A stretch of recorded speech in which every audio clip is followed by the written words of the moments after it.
Welcome, everyone. This week's Torah portion is the Torah portion of Ha'azinu, which in Hebrew means listen.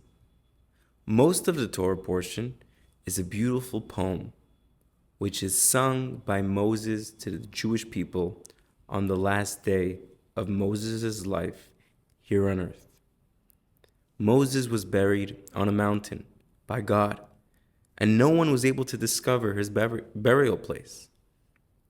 During this poem that Moses recited, he went through the history of the Jewish people in the desert, the ups and the downs and the curves.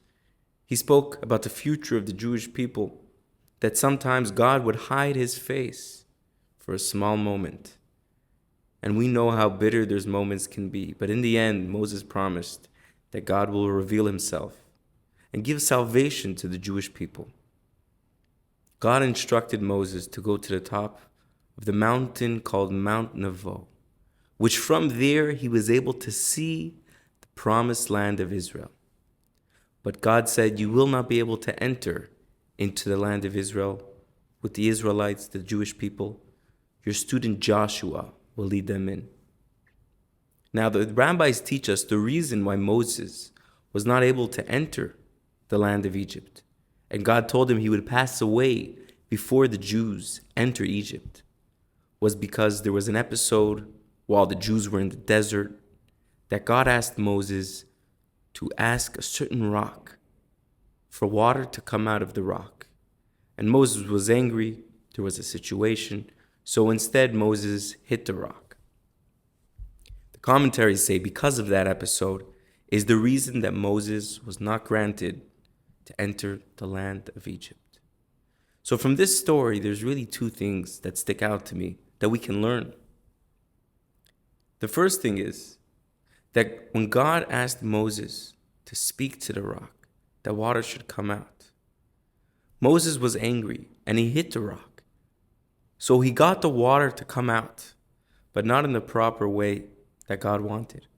Obviously, these righteous people, they're held to a much higher standard than ordinary people.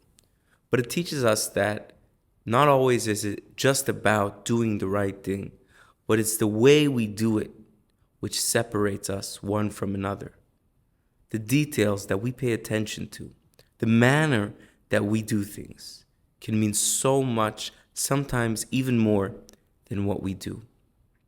The second thing we can learn is just to think for a second how painful it must have been for Moses, who led the Jews from Egypt with the 10 plagues, through the ocean, the Sea of Reeds splitting, to the Mount Sinai where the Torah was given, the 10 Commandments, and erecting the tabernacle and everything the Jews have been through. And yet he himself would not be able to enter the land because that was not part of his destiny. How much humility that would have taken for Moses to just see the land but not actually enter.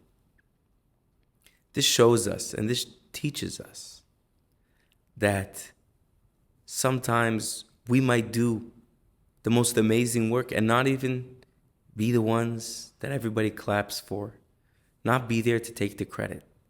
But that's not what it's about. It's about every single one of us as part of a unit, doing what we can to make the world a better place. And sometimes the sacrifice is bigger, sometimes smaller. But if we know we're doing the right thing, that's what counts, and that's what's so special about this week's Torah portion. Thank you all for joining us today. It was great to have you all. Like and subscribe, and I can't wait to see you guys next time.